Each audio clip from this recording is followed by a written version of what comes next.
Welcome to Detroit in Black and White, our Thursday edition. I'm Adolph Mongo. We're here in lovely Trenton Downriver at Ramsey. Thank you, Johnny Mill. Jim Nardone, you was the police chief here, right? I was. Okay. You're not any. We like the new police chief better. I know. Allan Lengel from Deadline Detroit. Hello. Never been downriver. Scared to come down here. What's the problem? I have been to Wyandotte. In fact, Friday night. Not downriver. Friday night, it was just a group meet in Wyandotte. So I am, You moving. You need to keep going. Inching to real. Melvindale, Riverview, Gibraltar. Is that the real downriver? And the final. What's the final? What's the island? Roselle. We go all the way to Rockwood, though. Rockwood is yeah. Oh, Rockwood. Yeah, Rockwood. You forgot about Rockwood and Gibraltar. Well, anyway, we at Ramsey's. We're doing our Thursday edition. Draft day. Man, listen, they say 300,000, 400,000, 500,000 people coming to Detroit. Let me start with you, Alan. Your take on draft day. Is it all worth it? Yeah, I mean, I've always just, and maybe Jim can provide more insight. I'm kind of always baffled how hundreds of thousands of people come from all around the country for this event. I mean, it must be fun that they keep coming for this event, and obviously there'll be a lot of people locally. So I mean, it's a good thing. Look, the NFL has so much money. It's such, I think, of all the sports right now, football, the NFL is the most successful in marketing its product. It used to be the NBA, I thought, was really, really the best. But I think the NFL has got an amazing amount of money. They're spreading their games more to Europe. They're all playing games during the season in Europe and stuff like that. There is a group of guys from Great Britain who have a blog, and they live broadcast from Great Britain every game. They've been Lions fans for, I don't know, at least 5-10 years. I saw that shit. They're fanatical. They love it, and they're here. They're here in Detroit. Well, it's just like when we broadcast from Exchange and we see the soccer people that's from here. I can understand why they do that, but I don't get it. Right. You know what? I'm not going to be Manchester United and walk around with their shirt on and say, you know what, I got a blog. But hey, you know what? Football is a sport that people, once they get to know it, they like it. Now they're getting rugby people. They drafting rugby people. They going to Australia getting kickers and stuff. Well, I mean, here, it's interesting. I was just watching a friend's grandson play soccer in Madison Heights last night. And, you realize when we were growing up, baseball was the game, really. Right. That was the main game. But now, they've created this sport, soccer, where even if you're not, I mean, if you play baseball and you're not good, it shows. You strike out, you can't catch the ball, you bobble the ball. But in soccer, if you're not good, you just kind of run up and down, you stay away from the ball, but you're on the field. It's easier for all kids. It's more inclusive. And I think you gotta be in shape. Now we got a Slappy here. He loved it. Kids were great. These kids they were 10, 11 years old. So, it was Buddy Fenster's grandson. I mean, he was very athletic. I mean, he was handling the ball, running down, But it's still the most boring. It's the most boring sport in America, not in the world. They kill people for it. Remember one of the superstars out of South America, I don't know if it was Argentina or Venezuela, they lost a World Cup game. He came home and it was a hit on him, killed him because he didn't win. Now, your take on the draft. Well, I think the draft is for the common people. I think that's it's free, right? If you want to get 2 tickets to the Super Bowl next year, if the Lions win the Super Bowl, it's going to cost you $30,000. Isn't this going the way of the Super Bowl now? It used to be at Radio City. It used to be the draft choices was at home. They get a call, say, hey, you've been picked number one, etc. And that was it. Now, the Super Bowl, people could pay $10 to go to the first Super Bowl, $15 the next Super Bowl. Now, the common people can't go to the Super Bowl because corporate America ate up the Super Bowl. Isn't this? There's 300,000, 400,000 folks that's coming now.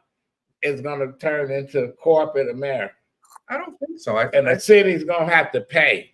Now, NFL is paying, but now city's going to have to pay to get it, just like the Olympics. Here's what's good about the draft. The Lions have not been competitive up until over the last 30, 40 years, right? And they used to call the draft at the Marriott Marquis in New York City. So they would just, like you said, they just call you up and say, hey, you're playing for the San Diego Chargers, now the Los Angeles Chargers. But people don't have an opportunity to engage. For a team that's been losing or going to continue to lose, they don't have any opportunity. They always said the draft is your Super Bowl, and I think there's some truth to that.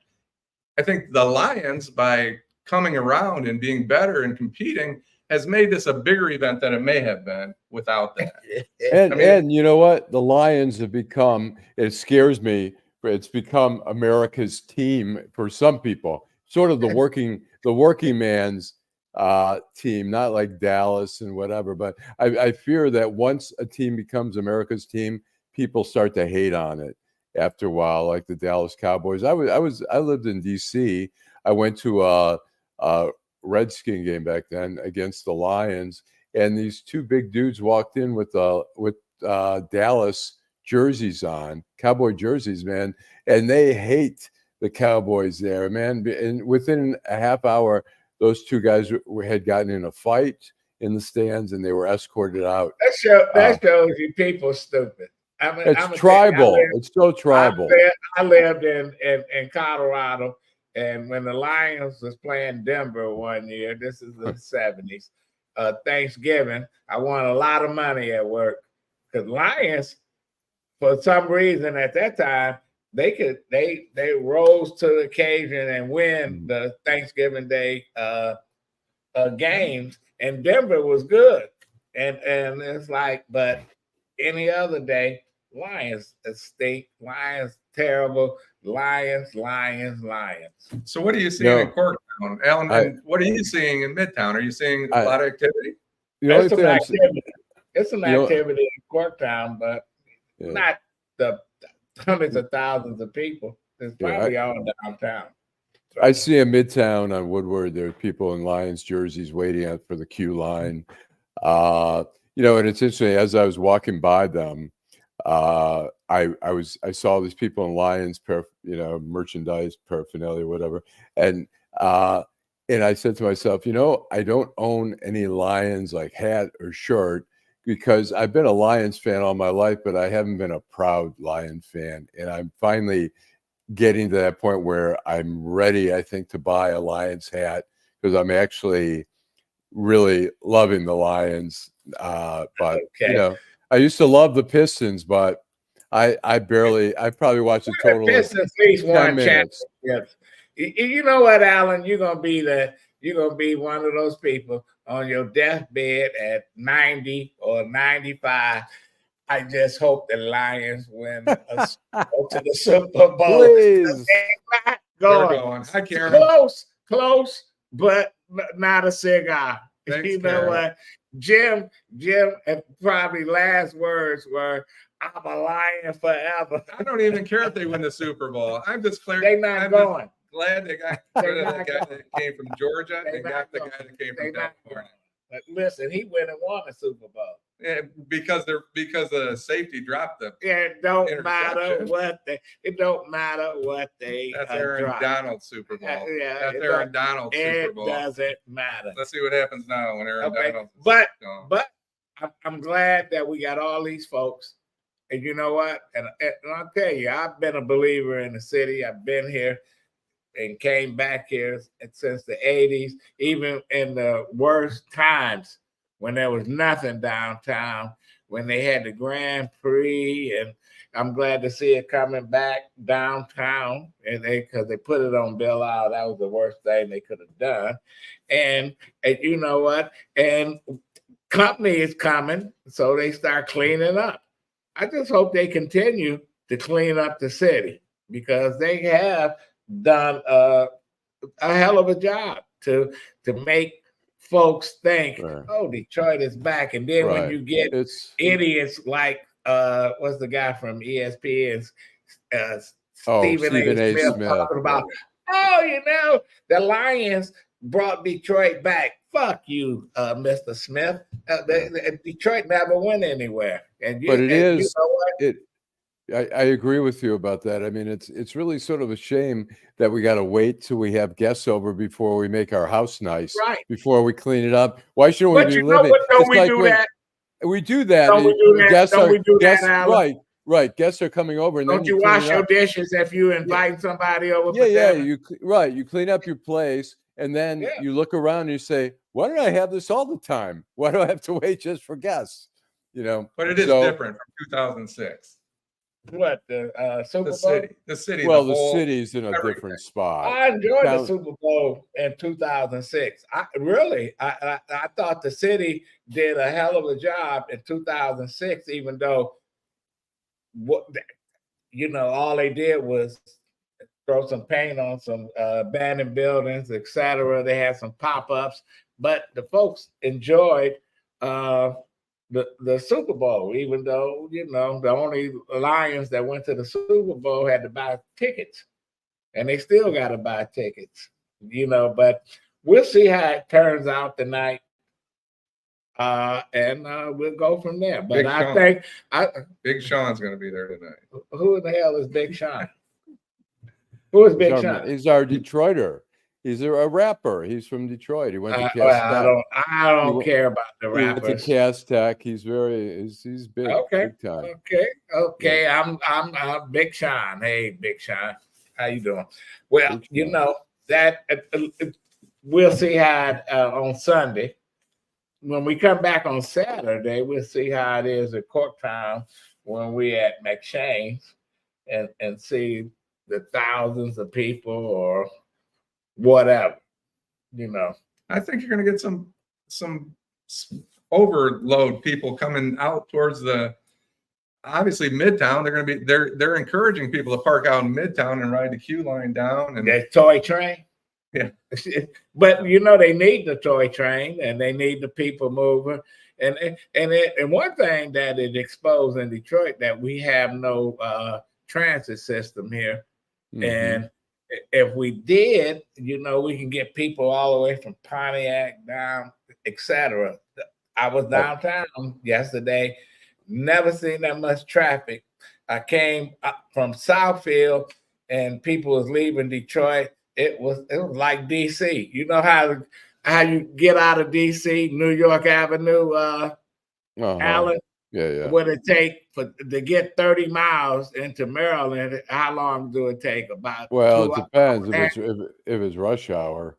I mean, during the DC would be so paralyzed if it didn't have the subway system, and even then, in the morning, you see cars coming into the city from Virginia, and Maryland.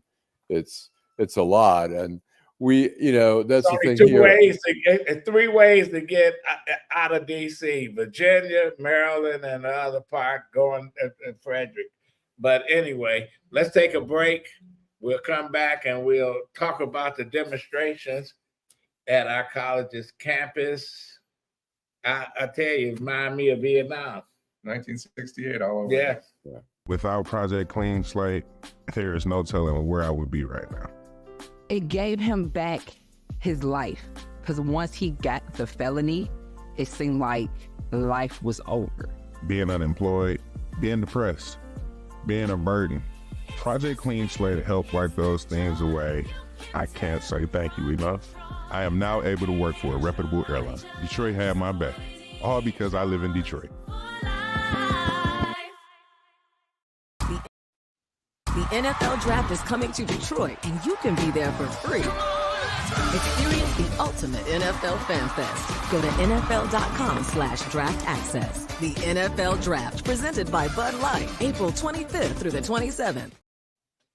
Okay, we're back.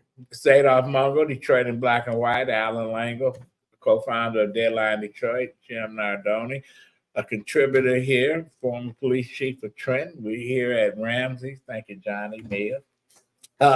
Allan, you've been following the protest on all our college campuses. I have. My problem, I got one problem, and it's not with how people respond to the protest. It's not with the protest, because people gonna do what they're gonna do.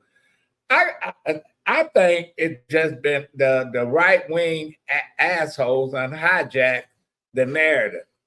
All of a sudden, they against bigotry and discrimination and shit, and you know that's not true, because they could care less about what they do to black people, brown people now, but they adopted the Jewish students.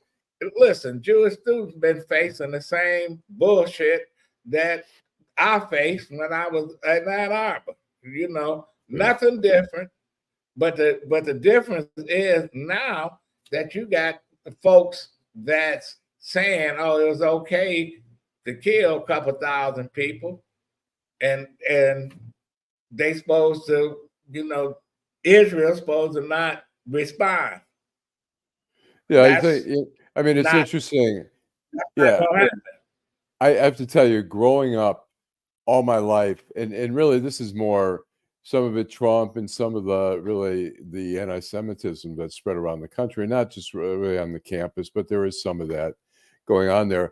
I grew up wondering the whole, you know, my parents are Holocaust survivors, so I was always like wondering, like, how did that happen in the 30s, where people were just listening and following this crazy man who was very charismatic and was promising and uniting them against one group of people, and I just never got that. But when Trump got in, started to get an understanding of it, and then, you know, as a Jew now, to feel the anti-Semitism, I have no problem with protesting the war. It's like war, you know, as Ernest Hemingway said, no matter who's in the right, war is still a crime, and you know, it's legal killing in some ways, and so I have no problem with people protesting that. And there's a lot of, you know, there's a lot of sides to it. I mean, right after Hamas attacked Israel, you had people cheering Hamas here in the U.S. You had people,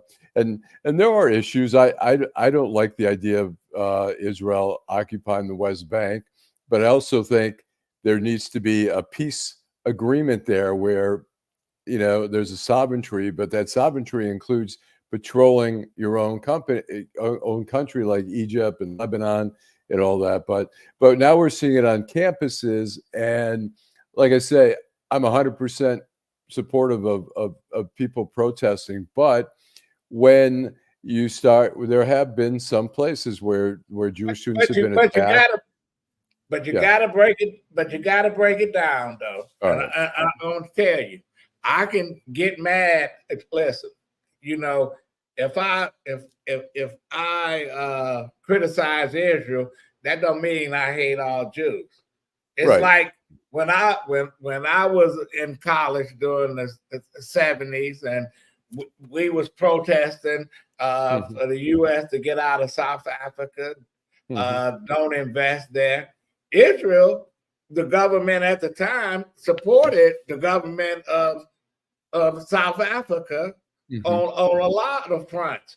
But that don't make me mad at everybody that live in Israel because some asshole that's the prime minister decide this is what we support.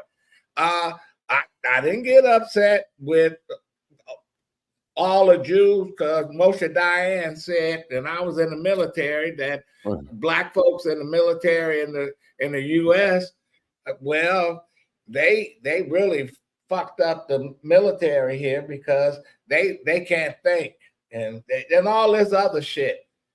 That's where I get pissed off when people say, "Oh, I hate all the Israelis, all of them, kill them all." Hey, look, you know what?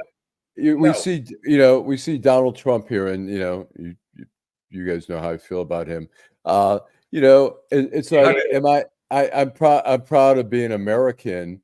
I'm ashamed of America when he's president, when he speaks for us. I have relatives in Israel.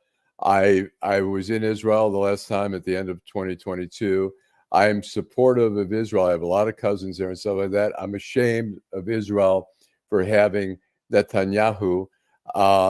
And so there are people, look, people say stupid things like, Moshe Dayan. I didn't know that he said that, but 1982, okay, but we can't, every group can't, because you're a Jew, because you're a black, and like Kanye West is black, and he says something, and for someone to say, "Oh my God," Kanye West ain't shit. We go back to Farrakhan, because once you say, when Farrakhan says some shit that about Jews, listen, and if I was a Jew, I'll be pissed off too.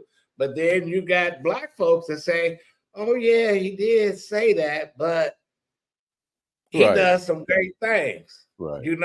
So we caught in that slippery slope. Look, Adolf Hitler helped reduce drastically the unemployment rate in Germany, and people were like, "Hey, he's great," and he'd say, "Yeah, the Jews are the ones who are, taking away." And Mussolini got the trains on time coming from Rome to Milan. Right. So look, bad people do some good things. Leaders who are dictators and killers, they also do some good things.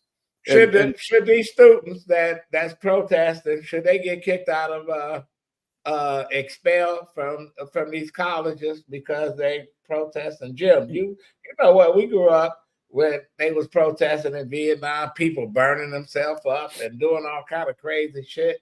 And that's what it reminds me of. This is what's happening. It toppled the president. Johnson didn't run because Vietnam ran him out of office. Well, I think this is what I think. As a former police officer, you should be able to peacefully protest. But where does it cross the line? If you have a tent city in the middle of New York, can't have it. But they do have it. But you shouldn't have it. You shouldn't have it. I'm sorry. And then you have people beating up on police. I see a guy hitting a police officer with a jug. Did you see that? Hitting him on the head with a jug. He got the guy. Or you taking a flag, somebody got an Israeli flag and you beating them up with it, or they got a Palestinian flag. Or when people hear "Death to America" over in Dearborn, what do you think gonna happen? I'm just gonna tell you. And I tell you who caught in the middle of all this: African Americans, because Arabs now saying, "Oh, you're not standing with us," and our Jewish brother said, "We was with you during the civil rights movement, and we did this and did that," and I got folks saying this is not our fight. So listen, America is at a crossroads right now. I was telling you in the very beginning, right after the October 7th attack in Israel, Charles Blow, New York Times, a black columnist for the New York Times, was writing why blacks were siding with the Palestinians and going on and on. He said, the Palestinians were there supporting Black Lives Matter. They flew some of the black leaders to the West Bank to check it out. And I wrote him an email. And I said, well, first of all, there were a lot of Jews supporting Black Lives Matter, including me. And second of all, some of it's just, to support Hamas right after that attack, whatever the policies are. And I don't agree with all Israel's policies, but to support the savagery that happened there, the rapes and the sexual mutilation and the burning of babies and, killing people in front of their families and children in front of their parents and killing children in front of their parents. I mean, to say, yeah, that's okay. And then the laughable, maybe even more laughable part is that the LGBTQ community is, they're marching in support of Hamas. When if you talk to those people, they'll tell you, we do not support LGBTQ. It's against the Quran. It's against Islam. They would not be welcome there. And so a lot of people don't And if you go into 5 or 6 African countries, they got the death penalty for gay folks. Uganda, go to Kenya, and countries that I want to go visit. But if I was gay, I wouldn't go there. But but the bottom line is that I blame your colleagues, Allan. I'm not a journalist anymore. I blame the media. The media let this shit go on and on. They don't call them out and stuff. And people say stuff on the internet, and if people take it as being true all the time. And the thing also is, look, I was on strike at the Detroit News for 19 months. I got arrested twice. Once for blocking the entrance of the Detroit News, another time for blocking the entrance at the riverfront where the printing plant was, and they arrested us. So at some point, when you're impeding some operation, when you're shutting down the school, at some point the school has to continue to operate. At some point, you have to be removed. Should these presidents of these universities be held accountable? It's like all of a sudden, fire everybody. Fire everybody. We got Fetterman, who's an idiot out of Pennsylvania, saying Mitt Romney can bring Harvard back. All this shit. Now these folks, they call between a rock and a hard place. When what do you do? Do you call in and have a Kent? We're gonna have a Kent State moment if they don't watch out, because I look at Texas where Greg Abbott called in SWAT and the riot, police, etc. Somebody gonna shoot somebody, man. I think here's my feeling is that I don't know about firing, but there should certainly be, the university's president should be held accountable. I mean, you have to, as somebody has written many times already, if it were, let's say, look, there's vigilantism around here. When September 11th happened, people were going after the Arabs. They were going after the Sikhs, not realizing they weren't Arabs. But they were, look, if people started protesting on campus and a woman with a hijab was walking by and they started shouting and harassing her, that would be pretty horrible. But when the Jewish students come walking by, it's kind of tolerated, and that's the thing that no student should. They're gonna have to fight back. I'm gonna tell you, I wouldn't take it if I was Jewish, if I was Arab, and somebody, I'm black, and when I've been on campus, if I was Catholic or whatever, and folks want to piss on me, I'm gonna fight back, and they should fight back. But you know what? This is going to be an issue that's going to play big time in November election. Go ahead, and we're about to run out of time. Well, I think part of it, if the war somehow is able to grind down, I think there's enough time where if it's still going during the convention, which is a possibility, we're going to see what we saw in Chicago over the Democratic convention in '68, where there were just riots. And look, the movement enough to bring Biden down. And I'm talking about what? It's hard.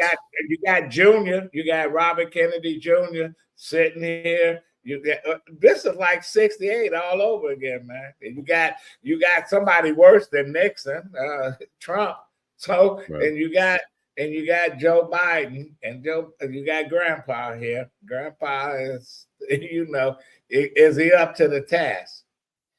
It's hard to tell how it's going to play out. And the funny thing is, not so funny, is that look, the Arabs and the Muslims are caught in a situation where they say, okay.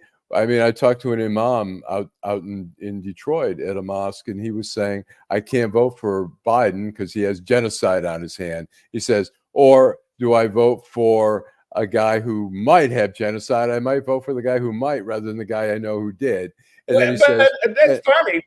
That's funny. None of these Arabs said anything when Saddam Hussein was killing all Muslims. well, look, Iranians, Assad. all kinds of shit. Look, Assad has killed hundreds of thousands of Muslims in Syria. Hundreds of thousands. Nobody wants the Palestinians in their country. Right. Well, Jordan look, said we got too many. Egypt said we don't have Lebanon. any. We about to go ahead, Jim. I just think you bring up an interesting point. You talk about being embarrassed or you can't vote for Trump, but so I had a person come to my door. I guess they were a delegate. I could tell they were from the Democratic Party, and they looked at me and they were like, "You're a Democratic voter." Okay, you tell me what I am, because I signed up for something online that said I was supporting something. All right, and they looked at the other person who lives in my house and they said, "You're a swing voter," and she didn't have it right. But the question is, how can you vote for either one of these guys? And I will argue this till the end. Joe Biden's uncle was not eaten by cannibals, all right? And here's the president of the United States saying on national TV that his uncle was eaten by cannibals. And then you have the Ted Cruz and Rafael Cruz, the National Enquirer. And then you have Kennedy. He out of his. He out of his. Saying, he out of his. basically saying Biden. You know is what, the moral Jim? enemy. Trump and Kennedy voters. Ideally, you know, people talk about ideals, and I'm going to stand up and I can't vote for either one. It really, and people are saying, I'm tired of voting for the lesser of the two evils. But you know what? Right. That is so often what it comes down to. You can vote for your third, fourth party candidate. They're not going to win. It's going to be between those two people. So you have to, I think you don't have to vote, period, or you can vote for a third party candidate. But the reality is, you know, the majority of Americans have to vote for the lesser of two evils. And it's really, I'm voting for Henry Wallace. That'll be the problem then. Well, anyway, this is Detroit in Black and White. This is our Thursday edition. We'll be back next week. You'll see us on Saturday over at McShane's, Michigan and Trumbull, the draft. And we will have, we're going to talk about the draft. We're also going to have a candidate who is Muslim, who's going to be running in Oakland County against Haley Stevens on a platform of the war, and we'll be talking about the war with him. And so we'll see how that work out. Thanks, Allan. Allan Lengel, co-founder of Deadline Detroit. Jim Nardone, contributor from Trenton, Downriver. Johnny Mia, thank you, and Teresa. Thank you very much. All righty. Maybe one day we can get Vanessa the come on the show. She's been down here running for 36th District Court. And you know what? Her mind someplace else. And Detroit died on Saturday too. She wants to be a judge. Now, Adolph, 36th District Court, is that Wayne County or just Detroit? No, that's Detroit. Wayne County. Detroit. Yeah. And you have, what's his name from Detroit Dye Company? Yes. Detroit Dye. What's his name? Greg Stamus. Okay, we're going to talk to him, and then we're going to have Todd Batson, Deputy Mayor, come in. Okay, we should have a good show. Thank you very much. All right, let me